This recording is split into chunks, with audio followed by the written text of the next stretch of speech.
The Vickers Wellington is easily one of the most infamous bombers currently in War Thunder, and not for a good reason. In fact, this aircraft is widely regarded as one of the worst bombers in the game, and really at this point has been turned into nothing more than a laughingstock, hence why no one ever flies them. But does this aircraft really deserve the criticism it receives, and is it really as bad as what many people say it is? Well, honestly, the short answer is no. This aircraft is nowhere near as bad as what people often make it out to be, but the long answer is a little more complicated. So sit back, grab your favourite beverage, and let me tell you why exactly the Vickers Wellington has become such a hated aircraft. For as long as I can remember, the Vickers Wellington has been in this game. In fact, I can remember this aircraft being in this game before battle ratings were even a thing, and all balancing the game was based purely off a tiering system. Yeah, how old am I? But quite simply, the Wellington from the get-go has always been a bit of a joke. It just wasn't very strong for its tier and then inevitably battle rating, and it's always been shot down with a lot of ease. In fact, all of the Wellingtons at one point were underperforming, simply just sitting at too high battle ratings. And, well, it is true to say that, although I can't quite remember what the tiers they used to sit at when this game first came out, as that was a long time ago, I can certainly remember the battle rating of the worst offender of them all, that being the one I'm flying right now, the Mark 10. Now, the Mark 10 used to sit at a battle rating of 5.0 for a Wellington. Needless to say, it didn't do very well at this battle rating. No, in fact you could say that this was about the point it started to become notorious. This thing was the laughingstock of the game, and no one flew it for that reason. Not only that, but well, many YouTubers caught on to it about this point, as I'm sure many of you who have heard of Squire Flyer, well, will know.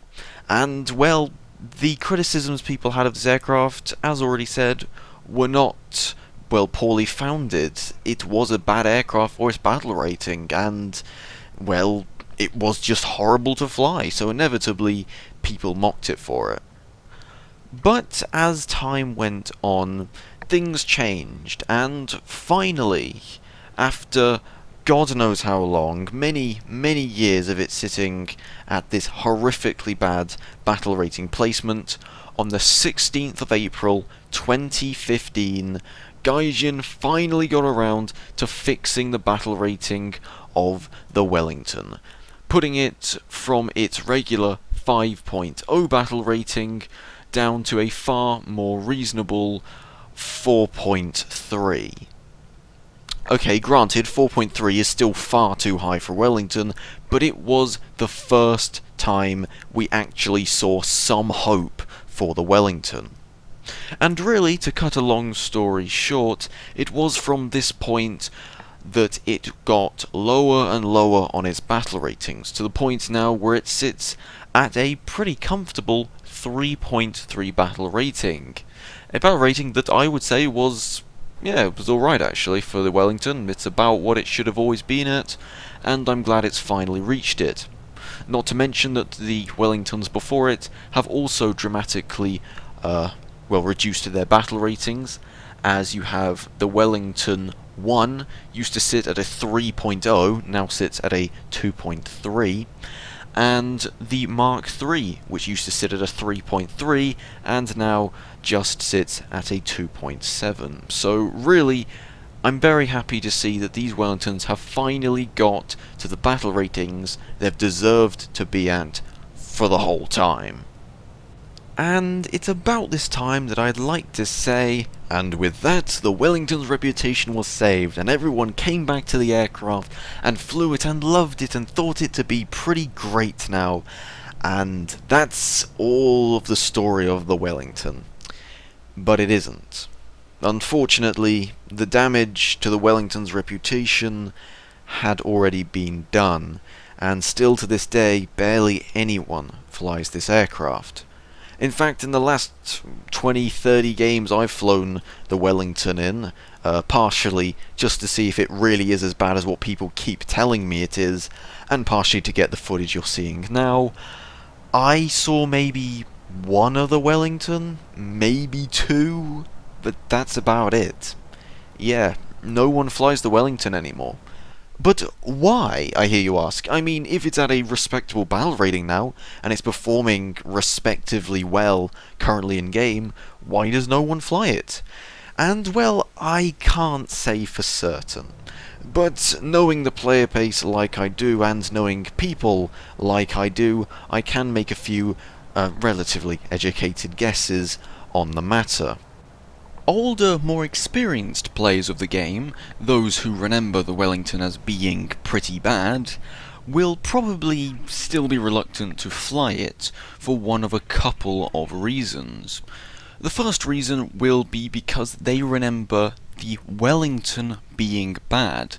You see, very few people will say it's the battle rating of an aircraft that's the issue, and most will say, oh, it's the aircraft that's bad, not the battle rating, when most of the time it's just not the case, and the battle rating is the decisive part in whether or not you perform well or not in an aircraft. So when they hear it's gone down a barrel rating, they're probably going to think, oh yeah, well, it's gone down, but it was still a terrible aircraft to fly or whatever, so I'm not going to fly it. And some of them may have just missed the patch altogether and still think it's at a 5.0 or something. I mean, it's, probably true for quite a lot of people, really. But for those who do actually see that it has gone down a battle rating and are willing to give it a second chance, you'll find most people will be reluctant to see this with an open mind. As already said, a lot of people think it's the Wellington's fault it does bad rather than its battle rating. And, using the same logic, they will probably think that they will do bad when they next fly the Wellington, and thus they will do bad the next time they fly the Wellington.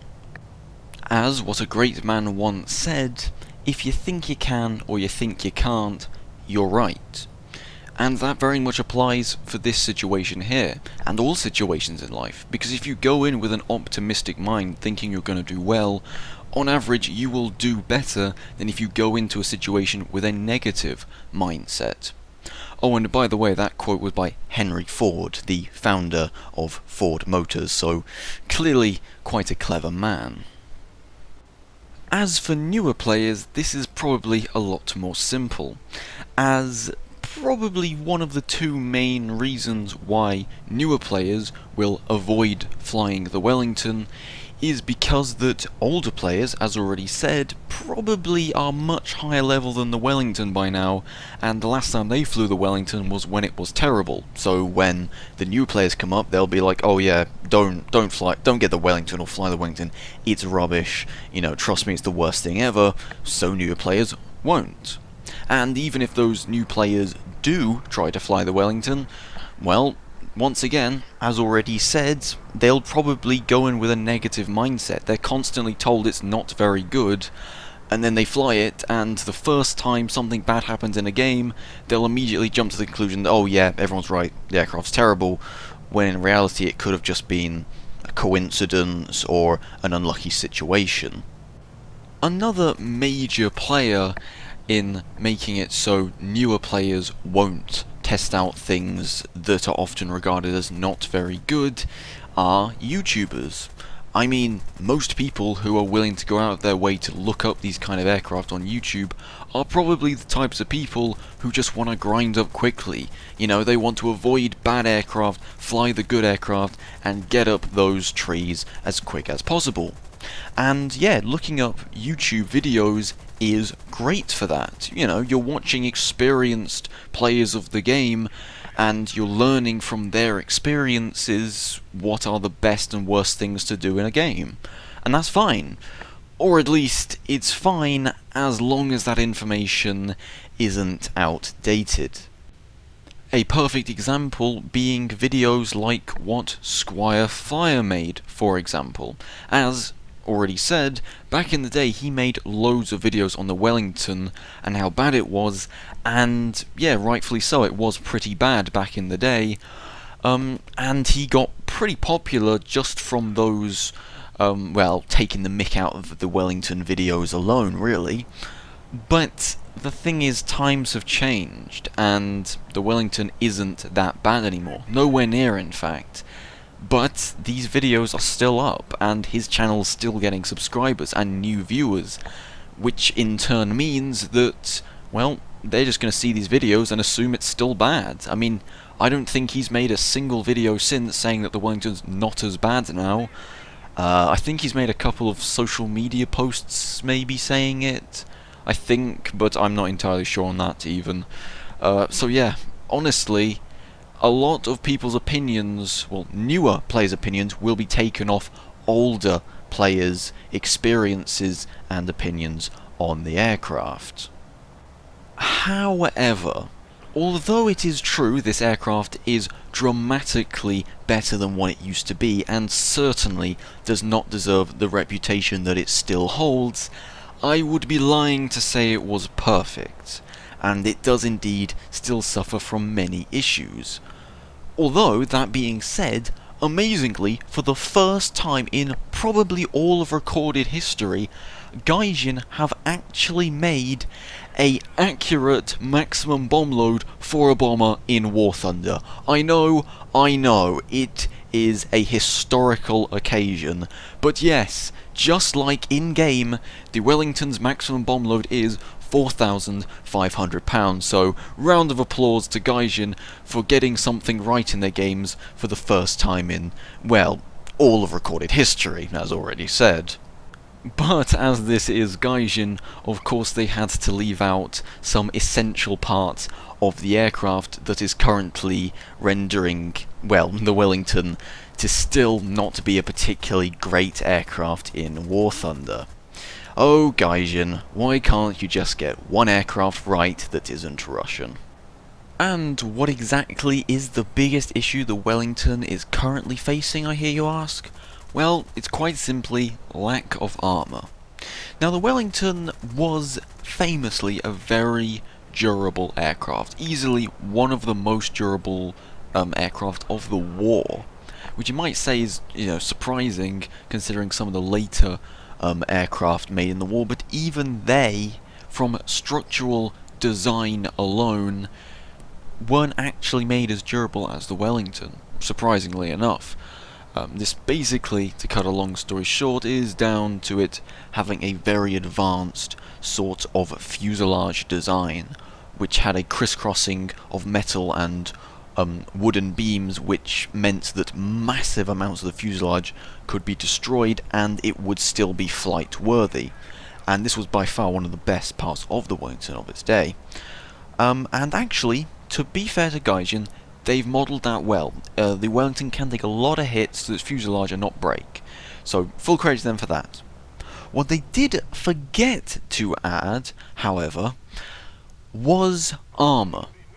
The Wellington has 8mm of armour for the chair the pilot sits in, which is correct, and that's it. That's all there is. I would just like to refer you to this archived bit of information on the Wellington as we have a look at what exactly it shows on its diagrams. Yes, it is true these diagrams are in German. I believe this is from a German, maybe like a deconstruction of the Wellington or something. I'm not entirely sure. But either way, this is a World War II bit of information, and can you notice something that's on the design? You see those big black lines that are all the way down the fuselage and wings? Yeah, those are armour. Can you see the problem now with the Wellington in War Thunder? Yeah, it doesn't have any of that. I mean, it's got the chair and that's it. All of these other bits of armour throughout the entire aircraft just aren't there. And some parts are so crucial to the Wellington doing well that genuinely half of my deaths, no, I wouldn't even say that, I say the majority of my deaths in the Wellington are because these pieces of armour are not there. Okay, and these most important parts are the two 4mm steel plates that are in the wings to protect the fuel, and the 3 plates of 9mm armour that is on tail end Charlie, which provides vital protection to the rear gunner. Once again, something that isn't in War Thunder, and is something that desperately needs to be added, because God knows the tail gunner in this thing does like 90% of the work, okay? If your tail gunner dies in Wellington, you're dead. There's just no way of surviving. They are your one and only hope, alright? So if they die because you didn't have armor protecting them, well, you can clearly see the issue the Wellington's having. And yes, it is actually true that sometimes crews would take out the 3 plates of 9mm armour as to accommodate more ammunition on long flights, as they believed having more ammunition is better than having armour, but regardless, it still should at the very least be an option in this game to add that kind of armour, and all the armour in the Wellington, because God knows it needs it. The last issue the Wellington has that I would like to address, once again, isn't the Wellington's fault. It is the fault of Gaijin and their matchmaker. For you see, the point of the matchmaker in War Thunder, as is the case with a lot of MMOs like this, that half of the time you will be up-tiered and half of the time you will be down-tiered. Now this means that, well, 50% of the time you will be in one of the best vehicles there, and half the time, on average, you'll be one of the worst vehicles there.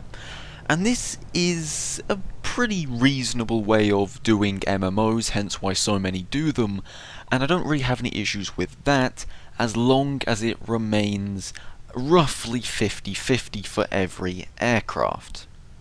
And that's where the problem is. You see, the Wellington is placed in a pretty unfortunate position, as most aircraft that I would say the Wellington has to fight, because most of the aircraft, well, most of these aircraft are ones people really like to fly, due to them either being massively overperforming, or because they've got a couple of tricks that make them really annoying to fight, are all aircraft that are around 3.7 to 4.3 battle ratings. And when you fly the Wellington, I would say on average I receive a maximum up tier in it about 80% of the time. Yeah, it's a lot. And do you want to know how many times I've received a down tier in the Wellington? So the amount of times I've played against aircraft that are at a 2.3 battle rating. In my last 20 to 30 games odd, never. I have never been down tiered in this aircraft, and always up tiers, always. And that's a problem. It's a problem because it means that there's nothing fair about the matchmaking for the Wellington. If you fly a Wellington, you will, for the vast majority of the time, be put up against aircraft that are better than you, and you never get that chance to be able to fight aircraft that aren't as good as you. And I think that is yet another issue, that people will just fly the aircraft, keep getting up tiers all the time, assume that the Wellington isn't very good for that reason, and then stop flying it. And once again, I would stress anyone who wants to fly the Wellington, don't review the aircraft on your, well, how well you do in games and stuff. First of all, realise, are you good at flying the aircraft? You know, if you're a terrible bomber pilot, don't blame the bomber for being terrible. And if you are a good pilot and you still get shot down a lot, maybe you're not flying it in the best way. Maybe you've just had a lot of up-tier games. Maybe you've been in some really unfortunate situations. So remember just to take everything with a pinch of salt and not just immediately jump to conclusions with aircraft like the Wellington. So, in conclusion, is the Wellington an aircraft that I would say is currently underperforming or is bad? No, I would not say that. Would I say that the Wellington was good or even a great aircraft at this current point in time in War Thunder? No, I wouldn't really say that either. Would I say that it is a okay, satisfactory sort of aircraft that has quite a few issues with it, but does also have a few advantages to it? Yeah, I'd say that was about right. And that's what I think people need to think when they see the Wellington. So if you are thinking about getting the Wellington, go on, fly it. Don't listen to what people say about it. Just fly it yourself, try different ways of flying it. I mean, my personal preferred way, as what I always do with pretty much all bombers, is diving in low, hitting targets hard, getting loads of points and, you know, lines and RP and what have you, and then bugging out of there before the enemies can get to me. And I find that to be pretty successful, as I've shown in pretty much all of the videos I've shown you today. But once again, you can fly wherever you want. It's up to you to see whether or not it truly is the aircraft for you. And for the record, if this aircraft did receive more, well, fair matchmaking, so it really was looking at more 50-50 games, and it was an aircraft that actually received all of its armour, or at the very least, you know, just had armour added to it, which wouldn't be much for Gaijin to do, especially in the vital areas like the turret and wings, then I would say this aircraft would probably go up from an okay satisfactory to a good, maybe even great, because it really isn't that bad an aircraft, and you can do really well with it, and have a lot of fun with it, as what I often do. So there you go, the Vickers Wellington. Definitely a pretty underrated bomber currently in War Thunder, and one that deserves a second chance by anyone who remembers it as not very good. Also, do remember that if you want to go back and fly it, as already said, expect to do well in it, because then you will do better. Don't just expect it to be terrible, because you will do terrible in it. It's as simple as that. But before I go today, I do just want to say thank you all very much for watching today's video, and before I go for good, I would just like to make a quick shout out to a small YouTuber. Now, this is a small YouTuber who you've probably never heard of, which makes me quite sad because they really do deserve more credit than what they get. This being a YouTuber by the name of Mad End. And really, he is a great artist. In fact, he is the artist behind the Boomer comics that, if you know Mags TV's channel, you will know. And really, if you did like the Boomer comics, then you should definitely head over to his channel because all the rest of them are there. Comics that I think I would describe as short but sweet. And really, you can't ask for much more than that now, can you? So yeah, definitely go over to his channel, have a look at the rest of the Boomer comics, also have a look at some of his art videos he does, and listen to the man's voice, because my god, I have never heard a more satisfying voice in all my life. It is so relaxing and soothing that I cannot understand it. How does a man get a voice so satisfying? I will never know, truly. But yeah, so, yeah, thank you very much for watching. Do go to Madden's channel in the description below, because I just feel like Mags does not give him enough credit for what he does.